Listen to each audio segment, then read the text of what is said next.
Get ready to innovate and organize your workspace with Metro. As the industry leader in storage and distribution systems, Metro is here to transform and organize your kitchen.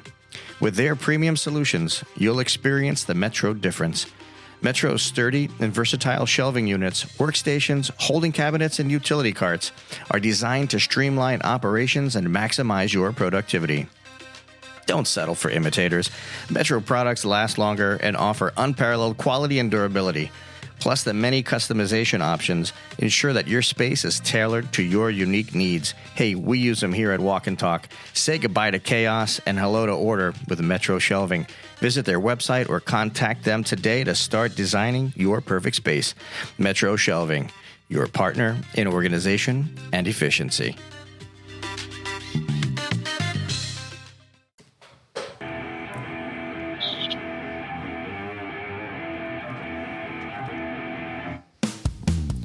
Hello, Food Fam. This is the Walk and Talk podcast, where you will find the perfect blend of food, fun, and cooking knowledge. I'm your host, Carl Fiadini. Welcome to the #1 food podcast in the country. We're recording on site at Ibis Images Studios, where food photography comes alive, and I get to eat it. Oh, yeah. So first things first. Last week on the show, we had chef and CEO Thom Favorin. He's in charge over at Crab Island Seafood Company, and we enjoyed a sampling of their high-quality dips and spreads. Oh, wow, so good. Our convo was about the challenges of starting a business and staying determined. You can do it. You can win. Go back and listen. Today, you people out there, you ever think about going to culinary school? I believe that this is the time to take advantage of never-ending staffing challenges, higher pay, and advancement opportunities that are really out there. The food industry needs talent now more than ever before. Let's get into why culinary schools and the industry needs each other. This industry of ours is changing, and I think it's changing for the better. Our guest this week is President and Provost of Auguste Escoffier School of Culinary. Chef Kirk Bachman is on deck. Stay tuned. And by the way, you should check out his podcast, The Ultimate Dish. I don't usually put out other podcasts, but I got to tell you, it's entertaining, and I love his cadence and his energy. He's a good dude. Chefs, we've been using Metro hot boxes, shelving, and their mobile prep cart around the studio, and we couldn't be happier. If you're planning on reorganizing your kitchen life, be sure you contact our friends at Metro, your partner in organization and efficiency. Okay, so Walk and Talk is at the Bocuse door, taking place in New Orleans right now. This is the professional chef's Mount Everest of culinary competitions. Our very own Chef Pooch Rivera is at the show. He's having a blast. He's giving impromptu interviews of like James Beard, Michelin, celebrity chefs who are attending the event. It's pretty amazing, and I'm glad we're there. I just want to give a big thanks to Glenn Haggerty of Love NOLA TV for the invite and the footage. Follow our IG at Walk and Talk Show to follow along. All right. And by the way, he's had like superstar chefs already. Chefs Suzanne Spicer, Carlos Gaetan, and Julio Machado so far. And I know there's a lot more to come. I keep getting texts like all over the place. Jefferson. Sure. You went to culinary school. Yeah. And it helped you. It provided you a pretty hell of a long career, good life. For the most part, yeah. Yeah. Where we are today, it's a little scary, right? Mm-hmm. Okay. We're going to get into a little bit more about that. But first, it's pre-shift, and we're talking flan. Now, I don't want to hurt your feelings today. It's none. You know I love you. You know I do. So does John. Okay. Folks, audience, my Cuban mother-in-law, 70, I shouldn't say the age. I asked her, I said, Ma, do me a favor. I want you to make a flan for the show. We're going to shoot it, do the photography. John's going to make you a superstar. So she did it. And man, nobody's disappointed here. I just enjoyed the hell out of it. I think one of us more than any of us enjoyed it more. To my right, silent dude. Silent John. Yeah, John, man. Well, so first of all, he makes a pretty mean flan too, John does. But, I always have this thing about our elders, mothers, grandparents, grandmothers specifically when it comes to food. And when you can still capture some of that, like at the ages that we are, to me, it makes it even that much more special. So the fact that, John got to capture something that's such a staple in the culture, in the Cuban culture, for me, was pretty, it means a lot. Even my wife, and what's up with that? Like she was, I showed her, I sent the picture over it. She was, dumbfounded. So hats off to you as always, John. Yeah, there was this is a traditional Cuban flan is what I got. Yeah, but it was like a versus today. It was like the Cuban flan versus the chefified flan, which, by the way, was nothing like flan, but was amazingly delicious. I told you I would eat a bowl of that. Right. Go ahead and explain what you did. So this actually stems from 2 or 3 weeks ago now, with Chef Rosanna came on, and we talked about flan, and I'm like, ooh, smoked flan would be really good. Yeah. That's what sparked it. Last week I did it, overcooked it. The custard went a little bit too heavy, it got too thick. So I wanted to kind of recreate it, and I found silicone molds that I had in the house, did it again with the same batch. Now it's going to be reaching out to some friends of mine that are in pastry that be like, all right, this is what I did. What am I doing wrong? Because I'm not getting that. I'm getting a mound of caramel on the top of it, and I want that mound. I want it where your mother-in-law's was like smooth. Yeah, your mother-in-law's definitely was different texture-wise. Everything, it was just your atypical. Go to a Cuban restaurant, go to a Cuban family's house and have the flan like you were talking about, traditional. Keith always mentions like when you have food from the Indian culture and you have the aunties, right? And I instantly think of aunties, like that's my aunties, my mother, that's who taught me, gave me the palate I have today. And that's where the passion comes from and stems from. It's all the stuff that was when I was a kid growing up, and the food comas that we'd have, having the different traditions that we would have in our home, but having the family, and then certain people, I have no idea why, but I had certain aunts that did Jell-O molds. I have no idea why Jell-O molds were even a thing. I thank God that we don't do Jell-O molds anymore, because at my age, I still look at Jell-O molds and go, no. And we're not talking the JELLO. We're talking like had like marshmallows and different things in it back in the day. I don't know where it came from. I will never make those. Sorry to everybody that says I love Jell-O molds, but I don't think you're going to get one either. Just saying. Yeah, I just don't. But I think that's where it stems from when you're being a chef and you have that passion. It's your upbringing. Well, so speaking of upbringing and passion, I think a lot of people today who end up having a desire to get into culinary, and traditionally speaking, you get into the restaurant business in general because it's a last resort, and in many cases, it's you find your passion once you fall into it. Today, with the advent of the celebrity chef, over the last 25 years or so, you have people that actually seek to go into culinary, and if it's driven by passion and it's driven by, like for us, like it's there's a lot of culture and history, lineage, family, that kind of stuff. If you take that and you apply it to going to a culinary school, for example, I feel like that is the way to go today. And you learn the right way, and it's not because your back was against the wall, you had rent or whatever. Like this is a different scenario. And with that, I'd like to welcome Chef Kirk Bachman. Welcome to the show.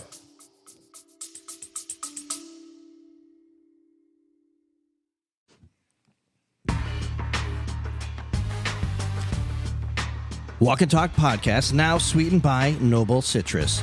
Bite into a juicy crunch tangerine, 40 years perfected, seedless and oh so tasty.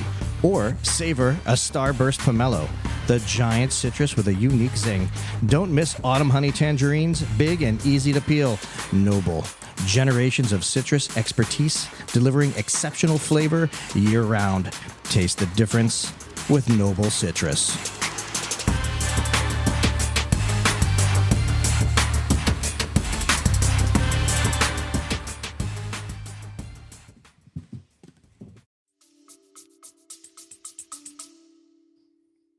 Thanks for having me. Super entertaining. I was just gonna go get a cocktail and a lawn chair and just keep listening to you guys. This is it's absolute fabulous. Thanks for bringing up the Bocuse, by the way. I've been tracking it online. How exciting is that? Well, so it's super exciting. I wanted to be there. We all did here, Jeff, and we all wanted to be there, and schedules just didn't allow for it. But Pooch, Pooch Rivera, he's that's his home base. He's in New Orleans. He's a local favorite chef over there. Did you see who he was with, by the way? When? Big shout out to Amy Sins. Oh, yeah. She's right next to him. Amy Sins. I have he did an interview with her yesterday. Oh, did he? All right, great. Yeah. I got to go through all the footage, man. Yeah, great person that we had. And she was one of the first people we ever had on, remember? I think she might have been on the first show. Actually, she was. It was Ian. Yeah. No, I think so. Right before Ian, because that was the brothers, Seth and right. Well, there was one or two. I don't know. For whatever. Yeah, Long story short, she's awesome. He got to spend a little time with her, and she is one of the impromptu interviews that I have, in fact, on file. Nice. Yes. So yeah, that's an amazing thing, Kirk. I wish that I were there right now. The reports is it's just like, Thomas Keller and, Ballou, everybody's there. Like Daniel Ballou was there. I saw him too. Everybody is there. Yeah. And it's really gained momentum. Not to cut you off there. I mean, I get excited too. And I'm a little bit of a nerd when it comes to, any sort of information that's going on, whether it's the James Beard Awards, best new restaurants in the world awards, whatever. But this is really, really big.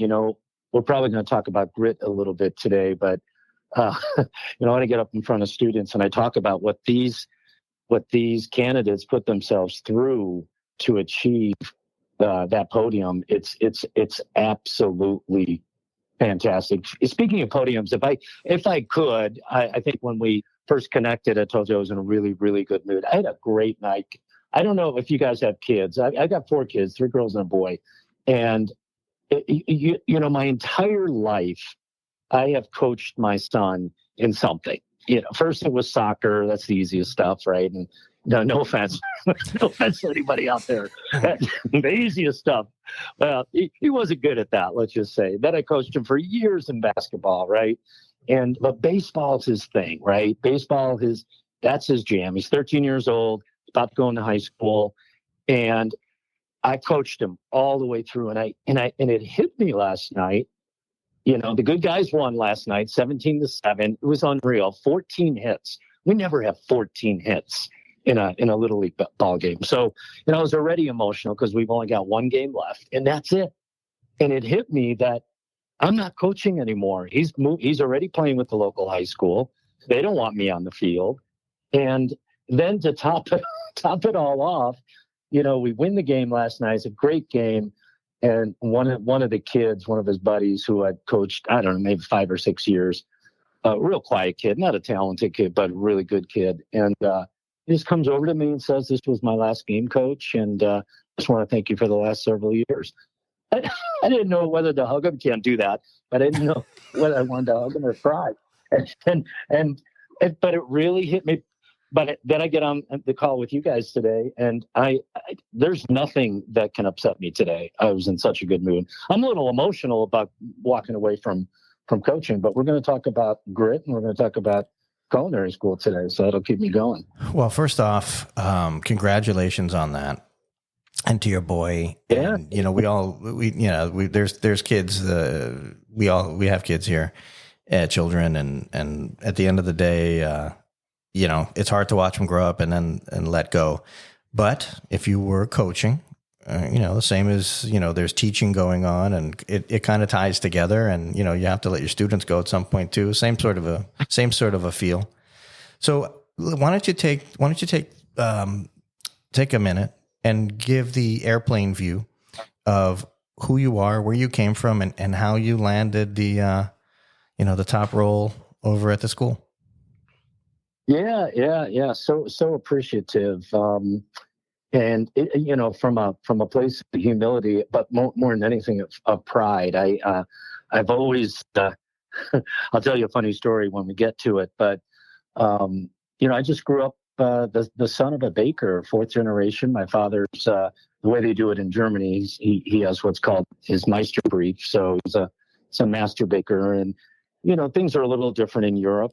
He did that because in order to own a bakery, you can work in a bakery, but you can't own a bakery unless you achieve this level of Meisterbrief. So it's that, we call it apprenticeship over here, but he did a 3-year formal apprenticeship and a 6-year journeymanship, and then he's 26 years old, and he wanted to come to America, and we landed in Chicago, and by the way, he was fourth generation, right? So after the war, and the bakery was gone and all that, but he still pursued the passion that his dad and his grandfather and his great grandfather did, and we landed in Chicago. I came along. Like a lot of immigrants, we kind of bounced back and forth between Europe, and finally landed in Chicago for quite a while, and had a bakery down in the city. So I was that kid that went to parochial school in downtown Chicago, and during lunch, I looked over, and that kid over there had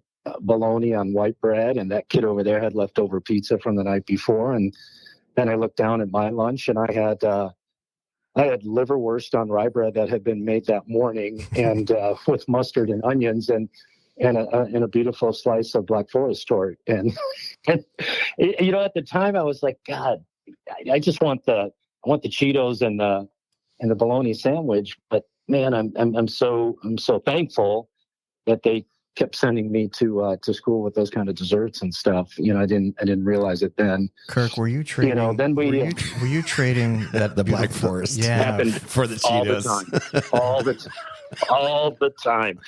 The big fan favorite were donuts, though. If I could get into the bakery, slip up to the front, flirt a little with the ladies up front, and I can take a dozen donuts and long johns, we used to call them. Those were a fan favorite. I could get anything I wanted. I could get Hunt snack pack for that, or I could get a Jello mold that you're talking about earlier.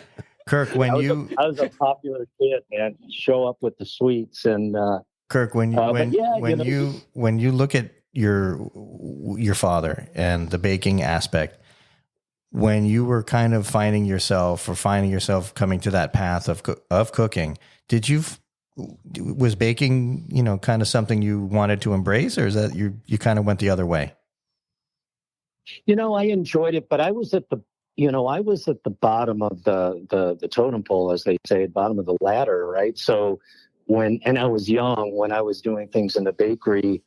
Now I always had the best, if you can imagine, the best birthday cakes. I mean, I had rocket ships, I had baseball fields, it was amazing. But when I worked a little bit in the bakery, it was an old building, an old bakery with wooden floors. And when you bake all day, and their shift used to be, start at 3 a.m, work through the day, and then my dad would come up to our flat at around 6 o'clock or whatever. It was a long day, and so you had to go down there and scrape the floor. You had to literally scrape all of the the sweet items and the stuff that fell off the bench with a scraper, with a little 4-inch scraper, right? And we had all kinds of high school kids that would come in and do that stuff. So to answer your question, I wasn't turned on by it. I enjoyed the food and the final products, but man, it's like, really, all these sheet pans that I have to wash and stuff like that.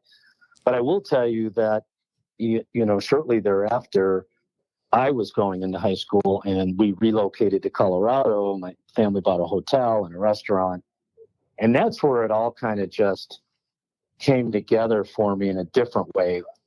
My dad was working in the middle of the night, and the people that enjoyed those products, he didn't see them.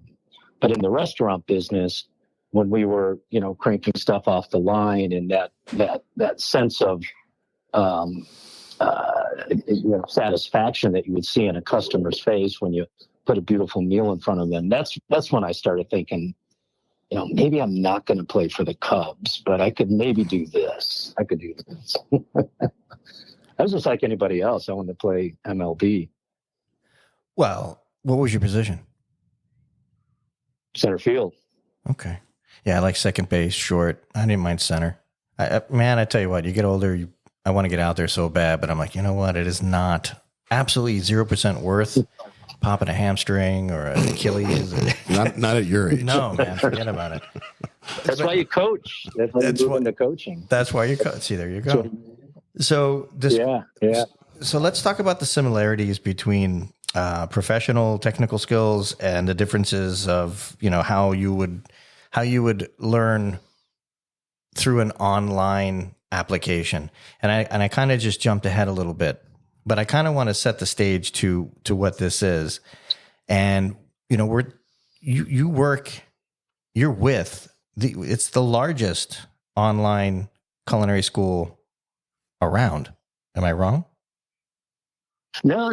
Even if you just look at, pure population, we have 2 ground campuses and then the online presence, upwards of 7,000 students. Yeah, we have a nice presence here in America. And, I think the really cool thing to do is to sort of back up a little bit and let everybody know that, for me, education is super, super important. And that's probably what I learned from my dad. I'm going to kind of fold that grit piece into that.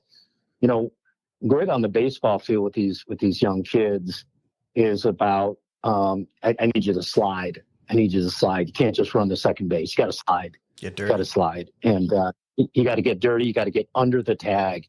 And it's not easy at first. But when they start demonstrating the grit that they want it. They really want it.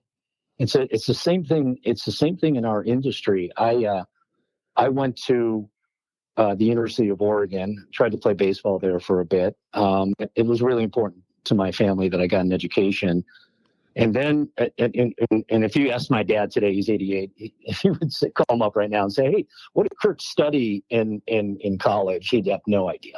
Because for him, it was a means to an end, right? It was the American dream. My dad loves America and the opportunity that he got here. And he just wanted his family, to take that on. So when I finished at the University of Oregon, came back, worked in family business, and then he sent me back to the small culinary school in Portland, Oregon, where he knew some of the chefs. And even though I had been working in his kitchen, he knew that I needed someone else to kind of create some formality around it. And I really enjoyed it. I really, really enjoyed it. And that was old school, right? That's where knowledge was kept. You had to go to culinary school. I applied to the CIA in New York, and I got accepted for the following year. And my dad was like, "No, you're going to culinary school next week." So, went up to Portland, and really, really, really enjoyed it. And it was old school, right? All of our chefs were from Europe, and we were there 8 hours a day, and you had to be, clean shaven and all that. It was a little rough, right? That's just the way it was back then. Jeff is over here shaking his head. I'm just getting triggered. That's why I don't wear whites. Getting some memories, right? Yeah, I don't wear white. I mean, he's not lying. You got to ask Jeffrey. Was Ferdinand Metz there when you were at CIA? Yeah. Well, no, I wasn't at CIA. So Metz used to come down to Johnson & Wales because he knew Robert Norgrad.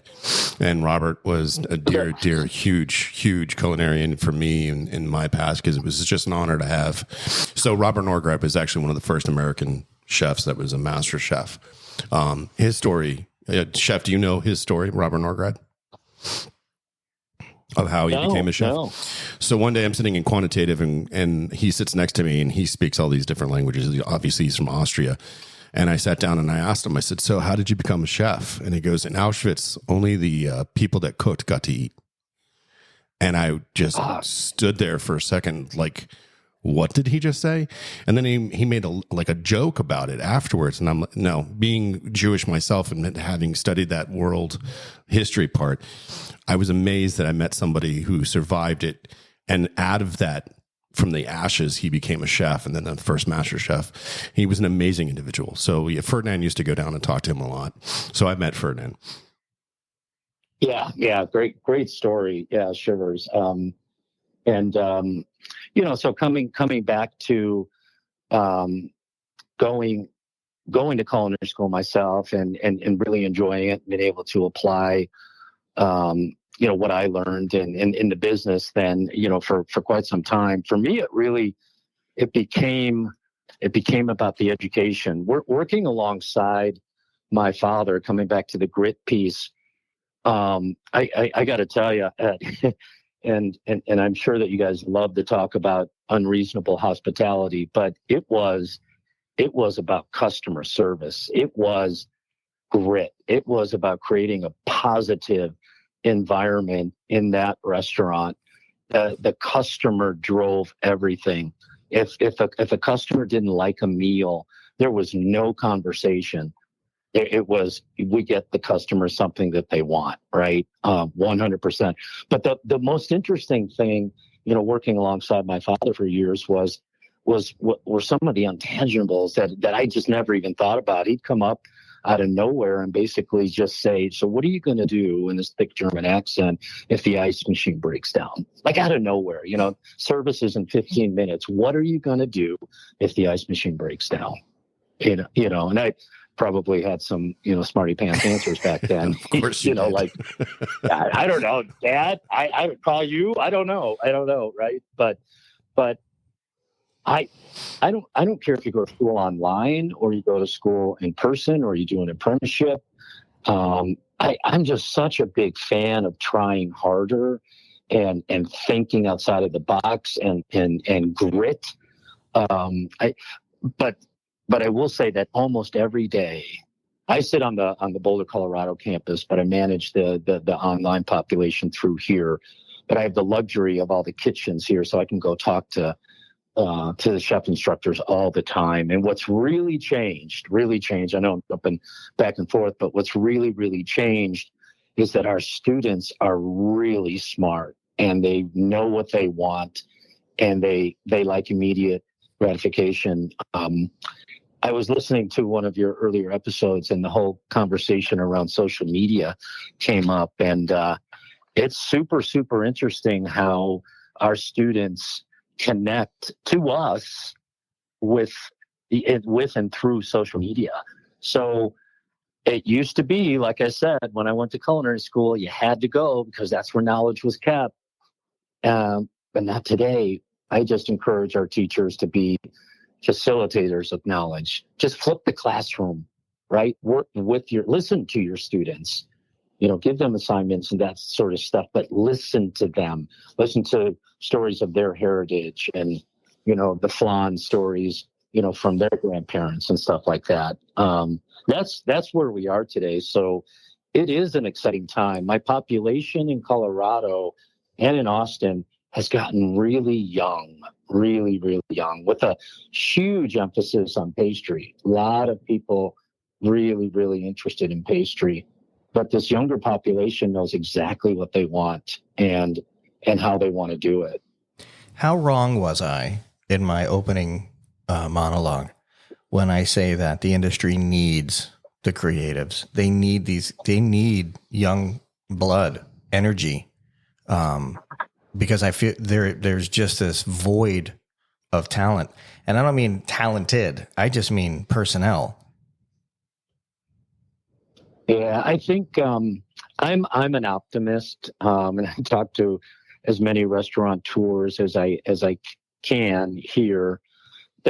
Everything's sort of shifted. I used to get really, really worried when I was younger. What's going to happen when the Austrian chefs and the German chefs and the French chefs retire and they're no longer here? Who are we going to learn from? And then, God, then the Curtis Duffys and then the Gavin Caissons and the next generation just came pouring on through, and I got even more and more and more excited. Curtis Duffy is a big fan, a big friend of the school, and so I use him as a beautiful example of what the culinary world looks like to me today, and we bring him in front of our students. It's super, super, super exciting.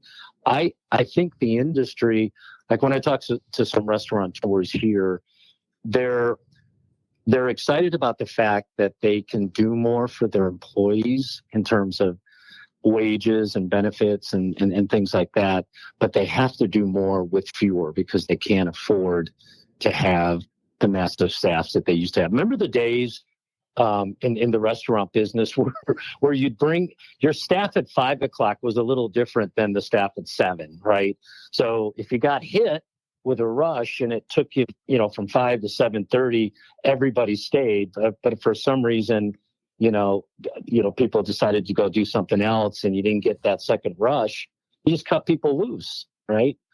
I don't know that that's the scenario that we have today. They're doing more. They're cutting away from lunch service, breakfast service, things like that. I do think that it's a really, really exciting. Well, I see it. I see that it's an exciting time for young people coming into this industry because there is a ton of opportunity in these places that need them. Truly, we bring as many employers. For the ground campuses, we just bring them here, do career fairs and things like that. So that's exciting for the students. Online, we do a lot of that virtually, of course. We can chat more about online if you like, and like how that all works, how they learn and such. For me, Chef, one of the things we talked about is now with social media and the way things are. Like I follow this young kid who is he's probably in his 20s, and he's got a massive following. And he does all these different things. He's self-taught. How do you get somebody like that to say, hey, you still need to go to culinary school? And how do you approach that as somebody? Because, again, schools had to change the way things were post-COVID, even prior to COVID, because you and I talked about how the IRS changed things too. So if we can get into some of that, that'd be fantastic as well. I for me, and this sounds like a cliche, what I see, it's not an either or, it's an and, right? So I use two examples. There's a really, I won't say his name, but there's a great restaurateur about 300 yards from our school, and he's got a great business. I hadn't met him for quite some time. He's been there for 31 years, and I go there all the time. I love it. It's casual, but it's really, really, really good. And he hires a ton of our students, a ton. And I walked in not that long ago. It was a really, really, really busy night. And I was with my wife and a bunch of other people, and we're trying to get a table. And my wife knew him, and pulled me over to introduce me to him. And he immediately just went down this like, why should I hire your students? Or why should your students go to school for X when I can pay them $25 an hour to come to school? And of course, I've heard it before, right? So, I just shook his hand and said, gosh, it's so good to meet you. And, I'm just going to tell you that we don't make anyone come to school. It's their choice. It's their choice if they want to come to school. They don't have to go to school. We want to educate those who want to be with us, right? And now he's like my best friend, right? So he loved the response, right? And we've worked better together now. But coming back to my comment of it can be an and I'm going to use the example of the podcast that I host, right? The Ultimate Dish. So when that started, it was all about, friends of Kirk, Ed Leonard, all these people that I've known in the industry for years. And let's just talk about the industry. Let's talk about food.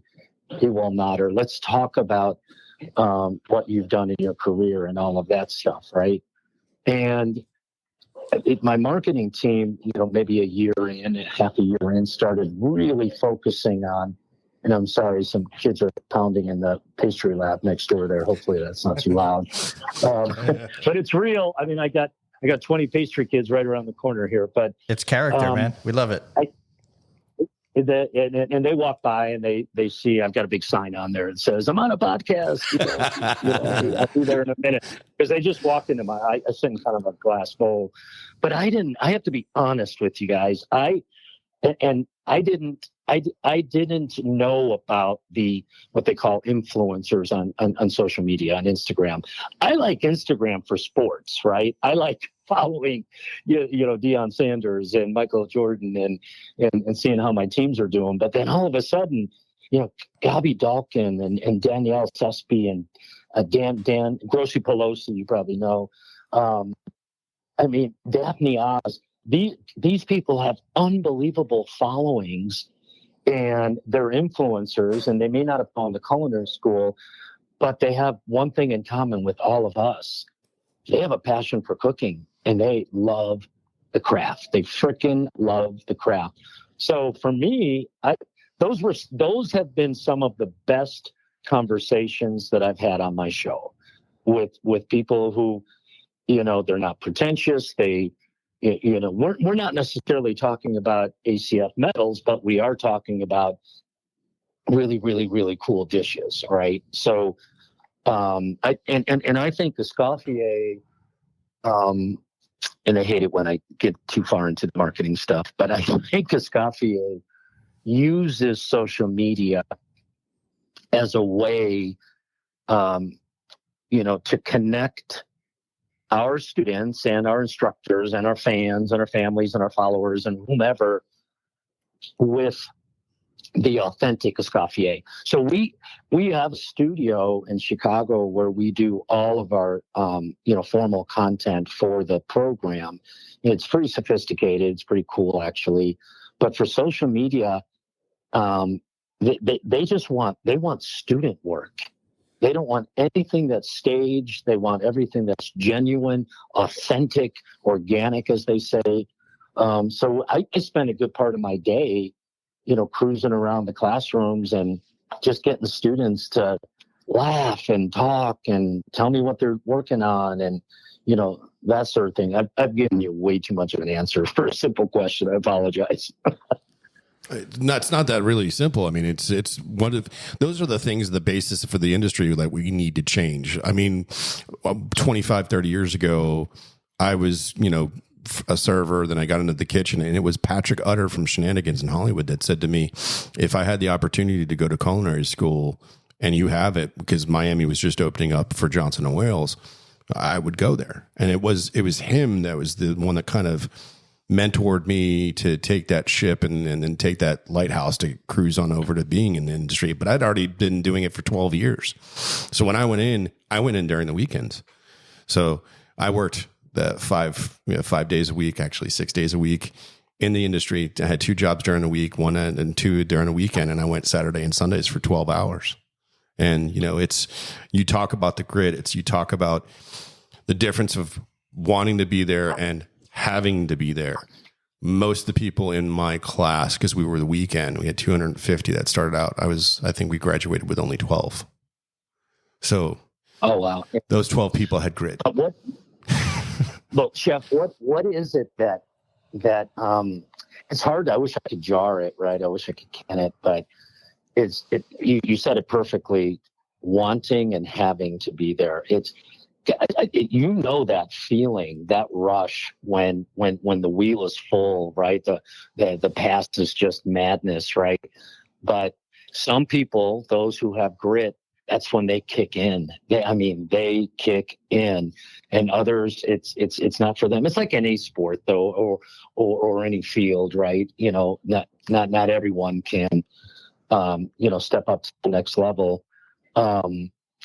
Think about what we all went through, during the pandemic. It was a lonely time, right? And when I think about, just the demographic of who goes to culinary school. So for our ground campuses, it's pretty mixed, right? About 50-50 female learners to male learners. But when I look at hot maps or heat maps, where I see where all of our students are, this idea of someone, think about somebody who lives in a rural area and maybe doesn't have a lot of money, but has always just loved to cook because their grandmother cooked or their grandfather cooked or their mother cooked. And what online education did for these folks is it allowed them to access it in the privacy and the comfort of their own home without the additional cost of relocating across the country, having to pay rent, elsewhere, leave their families, maybe leave the people that they're taking care of. And what's really, really interesting about all of that is that, just prior to the pandemic, coming through the pandemic, coming out of the pandemic, our student population for online has flipped to 70% female, 30% male. So it's historically been an easy entrance for males into the industry, but what online education allowed females to do is to follow their passion, and that's one of the things that I'll really look back on with some sense of satisfaction and pride that we just this innovation, right? Online education gave this opportunity to be a cook for life, to engage in the craft of cooking that they may never have been able to do previously. So Chef, many schools have closed, right? Yeah. I'm sorry, go ahead. That's one of the things I was going to get into. So with that being said, like I'm sitting here and I know about online. We've talked off air, and some of the chefs that will be listening to this and will be saying, how do you do an online class, and how are they going to taste the food? How do they know it's the right way of doing it if they've never made it before? How do they go about doing something like that? Yeah. And this is probably a whole different podcast, right? A whole different conversation. And it historically is the number one question we get, right? Who tastes the food? Who tastes the food? So, first and foremost, we're proud of the chef instructors that have come to work for us. So they too are passionate about the industry. They're experienced, and the way it basically works is that we have a learning management system. So the students basically have their courses online. They can access this from their laptop, from their iPad, from their phone. Most students, quite honestly, access everything from their phone. So they have the opportunity to view all kinds of demonstrations of a variety of all the traditional techniques and that sort of stuff, and they flow through the program just like any other culinary school, right? They have sanitation and introduction to culinary arts, and they have their introduction to baking and garmager and things like that. It's asynchronous for the most part, meaning the students can access their information when it's comfortable for them. That's why online education makes sense for them, right? They're either taking care of their family or they're working, and they can only dedicate X amount of time to this asynchronous experience. There are a few times during the week where they have the opportunity to jump into live sessions with their chef instructors, where they can ask questions, or they can discuss, or they can watch a demo, and that sort of thing. But the genesis of all of it, the genius of all of this is our students are provided with all sorts of direction, right? We came up with this really, really cool, I have one sitting right here in front of me. It's called the Flavor Wheel. So, Chef, what's really, really important is that muscle memory will get somebody through roasting a chicken or searing a piece of protein the way that the chef wants them to. But the cognitive piece is what's so, so important. Do they understand what they're doing? Do they understand the relationship between aroma, taste, and mouthfeel? So we've created both a digital and a physical flavor wheel. Think of it as like a Tatsavan, just a small little tool that helps students understand that words like full-bodied, comforting, appetizing, buttery, briny, that might reflect something that's savory, right? Whereas something that's peppery or spiced or fiery, that might be spicy, or a lot of our students that come to us, they don't know the relationship between aroma, taste, and mouthfeel. So we have to help them with that. So then they get their assignment, right? They're in the comfort of their own home. They've gone through their shopping list. They know exactly what ingredients they need. They've seen the videos. Then they execute, and then they take a series of photos with their phone, and then they upload it into the system. Very, very simple. We use a tool to just upload the photos right from their phone into our LMS. And then each one of our instructors is required to create a video feedback loop for the students. So they take a look at every single photo, and the photos are all very organized, right? So you have your mise en place photo. You have to, demonstrate a pH strip so that we know that your sanitation is where it's supposed to be. Then you have several in-process photos, right? If you're making empanadas, we need to see the dough. We need to see the dough resting. We need to, see the salsa that you make to go with it, and so on and so forth. And then they make that video, call it a 10 or 15-minute video that every instructor has to provide to every student for every assignment that they upload.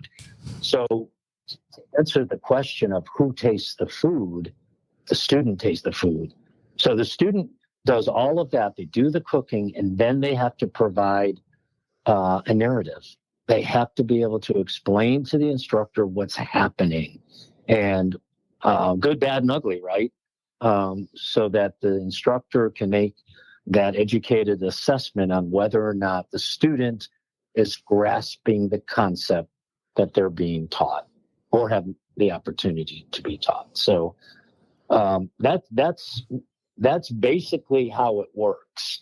And we have a variety of different programs. So obviously our culinary program is focused on culinary, pastry, and plant-based, so on and so forth. So well, that leads me. Does that help a little bit? A little, yeah, of course it does. But that leads me to a question.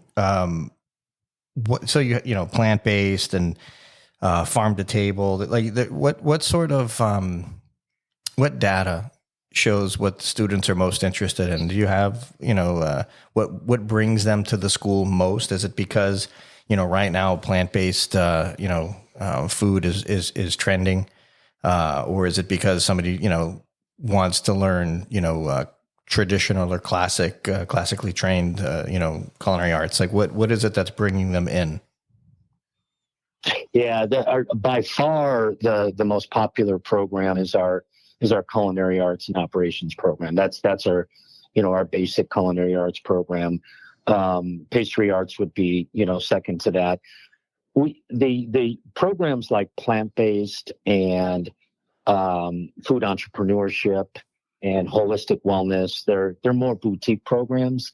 We don't have as many students in those. But those are very, very intentional, pointed students that know exactly what they want. We do plant-based education here on ground in Boulder and online. And I have to tell you, want to talk about grit. They're the most educated. They come to us with a wealth of knowledge. This education is allowing them the freedom to express themselves. They already know what they want. They want to go out into the world and they want to make a difference. And they don't necessarily need to land in a restaurant or a hotel that is exclusively plant-based. They want to bring their message and help enhance other establishments that may not have a robust, plant-based menu, that sort of thing. And I should say, and Chef, you probably remember this from your days at JWU, that it's a very highly regulated industry when you think about education. So all of our students that come to school, there's milestones, there's requirements from our accreditors of how many students have to finish the program, and then on top of that, how many students need to find gainful employment in the industry. So if someone comes to us and they're seeking a plant-based education, it's our responsibility to help them find employment in that field. not the pastry field, not the culinary arts field, not the hospitality restaurant management field, but in the plant-based field. That's what they came to school for, and that's what our responsibility is. How do you go about assisting or aiding in that job search? Yeah, we have an immense collection of resources for both online and on ground. So we start early too. So student comes to school, they immediately are introduced to our career services department. We try to get some of that information up front when they first come to school, like, what are you looking to do? And what are your goals? And some students don't really know what they want to do. Many do.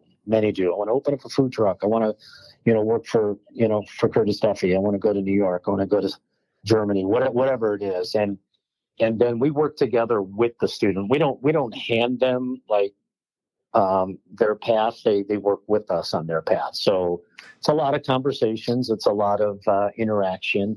It's a lot of introductions to different employers that come to the campus. And then they go through the program, whether on ground or online.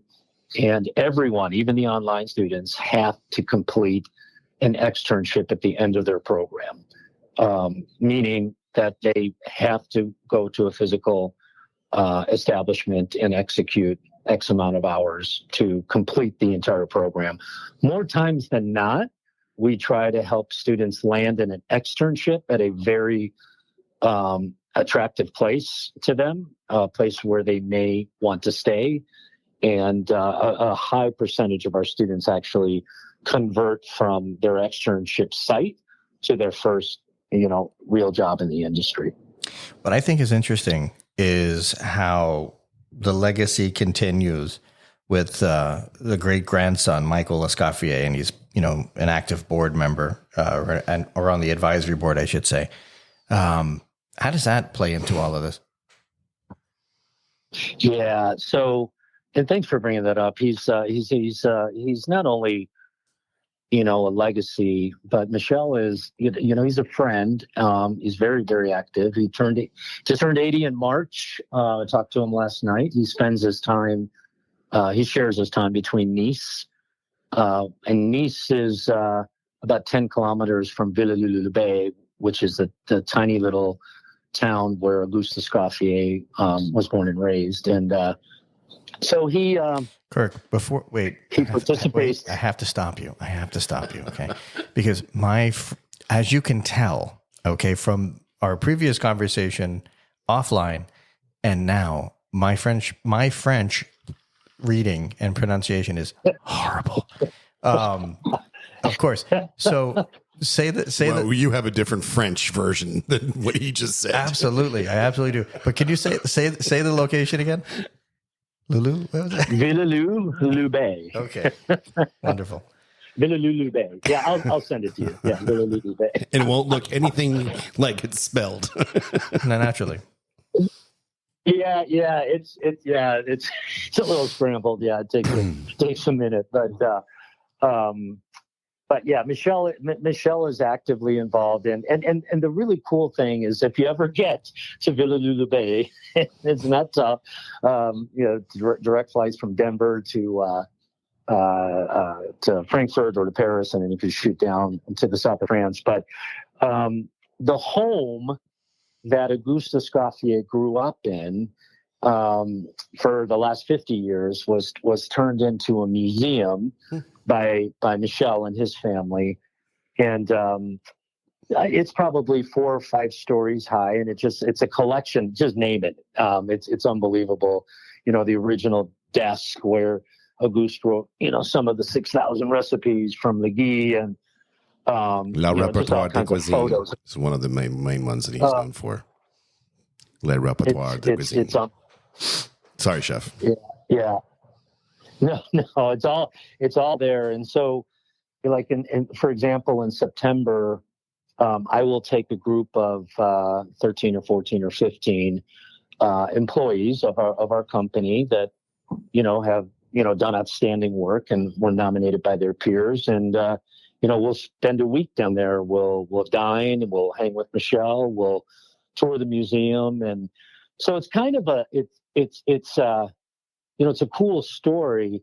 Michel was never a chef. He went into the world of banking, as did his father before him. But I've never met an individual who speaks so eloquently and just has such reverence for his great grandfather's history. He speaks often, not every year, but we every fall we have a large graduation, as you can imagine. And we do it on the campus of Colorado University here in Boulder in a beautiful, beautiful auditorium called Mackey. And, there's 2,000 or 3,000 people show up. The majority are the online students who come from all parts of the country to walk across the stage. And, let's say every other year, Michelle will make the trip and, address the crowd. So, what that does? It is, it's a connection is what it is. It validates the brand. It's validation, right? Like, gosh, this is real. This is a real brand, right? You remember, so Johnson Wales, Carl Guggenmass, was he around when you were a student? Yeah. So Miami location, no, not so much. Probably Providence, though. Yeah. But being a student of this craft for as many years as I have, when you would say, the Culinary Institute of America, you would say, Ferdinand Metz, you would say Jay Wu, you would say Carl, so on and so forth, and so for us, Auguste Escoffier is really, really, really important, and well, wait a minute. We try to trade. We have somebody here who's not into the food scene as much. He does food photography, and maybe other people listening. What is the big deal about Auguste Escoffier? Because people might not know. Yeah, it's a long story, but think about imagining a human being who 100 years ago was a great cook, right? But also brought some, based on his military background, brought some decorum and organization to the kitchen. In other words, all right, enough of this, everyone running around. You're gonna focus on the protein cookery. You're gonna focus on the vegetable cookery. You're gonna focus on the roasting, so on and so forth. So he brought a brigade system, as we like to refer to it, to the kitchen. He and Carême before him, were really respectful about the craft and the uniform and to look good in the kitchen. There's stories that Michelle tells of Auguste being really, really concerned with benefits and working conditions and work-life balance 100 years ago for his chefs. And then I'm looking at my book right now. Legui, it's not a recipe book. It's a book of technique, right? So it's a difficult book to master. It's a difficult book to read, but it laid the foundation of technique driving education in our field versus a collection of recipes. So we try to focus too that for example, sautéing is an art, right? It's really, really interesting and important that a student understands the technique of sautéing. And then we'll introduce different flavor profiles and different ingredients, which we might find are applied to sautéing around the world rather than a recipe of sautéing. And other schools may do that as well, but that certainly is what we try to do at Escoffier. So Auguste Escoffier, I guess in many ways was known as the king of chefs and the chef of kings. He partnered with Cesar Ritz, years and years and years ago, and brought just a different level of cuisine, to the world.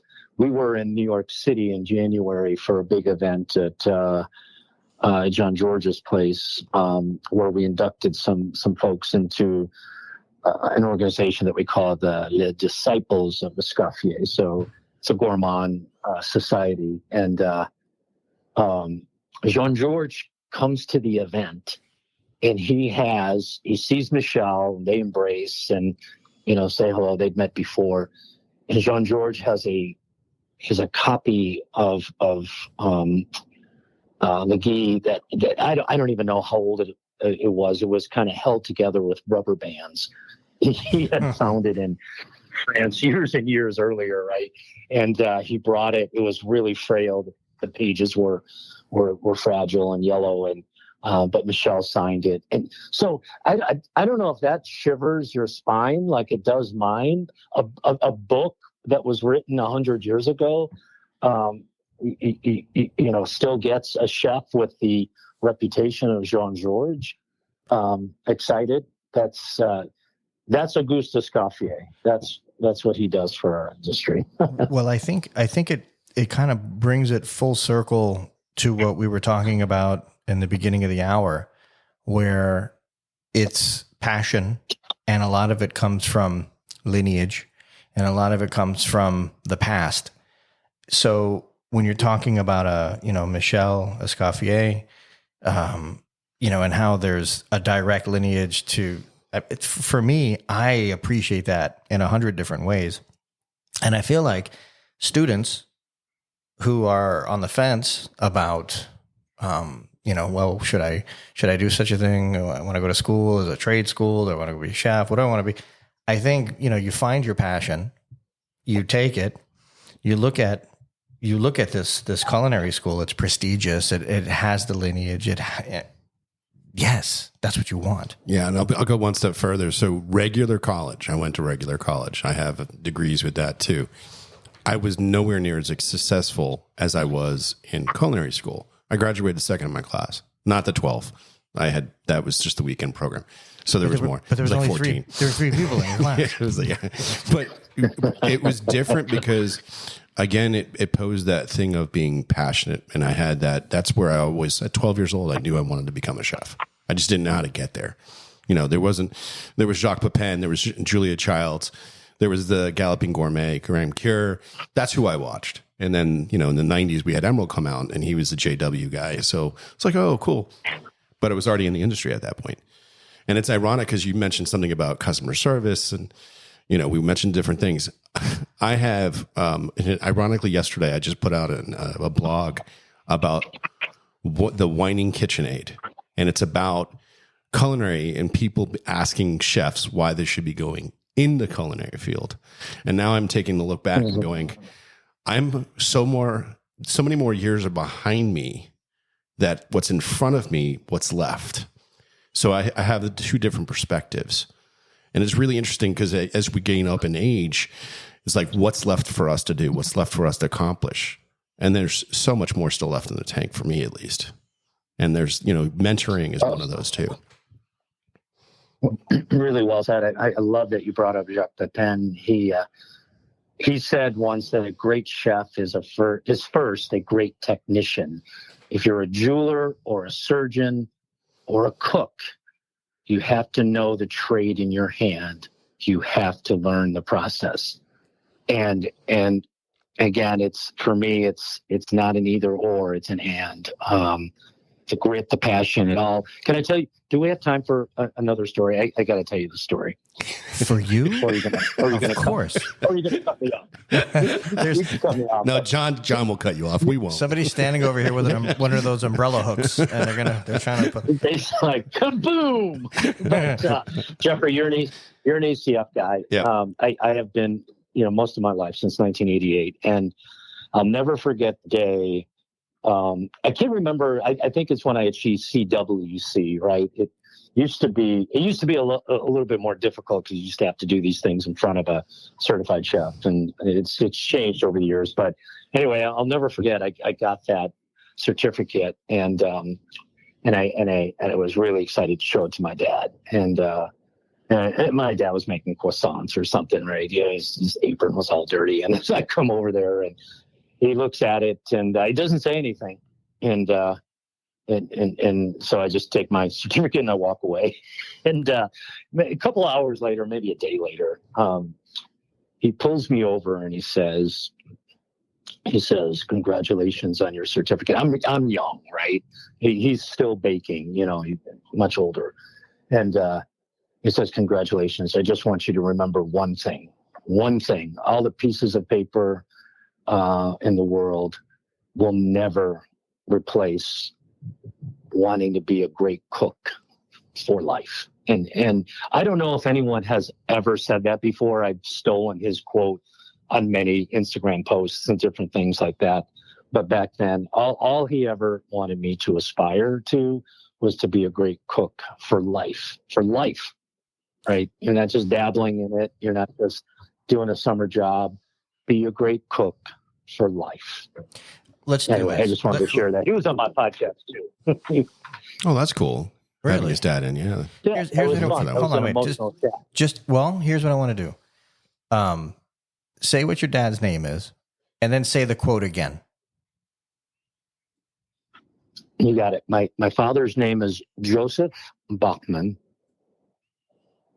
and the basic quote is, "Aspire to be a great cook for life." And that is beautiful. I did not get to have my dad on my podcast, so that's awesome for you. Yeah. It'll be awesome for his grandkids and his great grandkids and that as well, right? So it's just I had Ferdinand Metz on, a few weeks ago. He was phenomenal. He told stories. He would have kept going. I don't know if you guys know, he wrote a book not too long ago. He'll love that I just plugged this book, but this is a craft that you have to love and you have to want to persevere or have grit to stay involved. And that's really all I want our students at Escoffier. I just want them to have that chance. If they live in a rural area and they just want to follow their passion, we're coming to them so that we can kind of help them. Getting too emotional with you guys now. Sorry.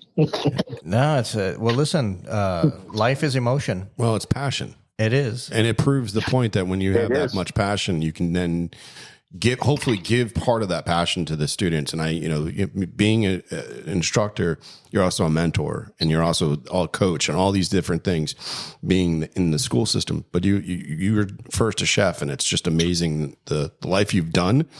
And to this point, what you do for the actual industry in our community. So thank you. Oh, thank you. Very, very kind. This was a lot of fun. And if we can ever do anything for you guys, please let me know. Appreciate it. Yeah, we're gonna. I think we're gonna have a continued dialogue going forward. I'm fairly certain of that. Why don't you go ahead and how does everyone find you? You can literally find us at escoffier.edu, and you can find us on what is our Instagram? It's I should know that off the top of my. That's Escoffier Schools. Yes, well, nobody's going to hold it off the top of my. This is the no judgment zone. Okay, if I don't write it down, I can't remember anything. All right. I don't even know my wife's phone number. That you have to know. All right. And I'm not deleting that. That's not getting omitted from this thing. So you're don't ever listen to this. That's out there. Okay. All right. Kirk, I'll give her a heads up. Yeah. Oh my God. I wanted to say a bunch of things right there. And I learned how to keep my mouth shut. Finally, without putting food in there. Kirk Bachman, find him at The Ultimate Dish. His podcast, awesome. Check him out. Thanks for being on the show, Kirk. Absolutely. Thank you so much. Keep on cooking. We are out.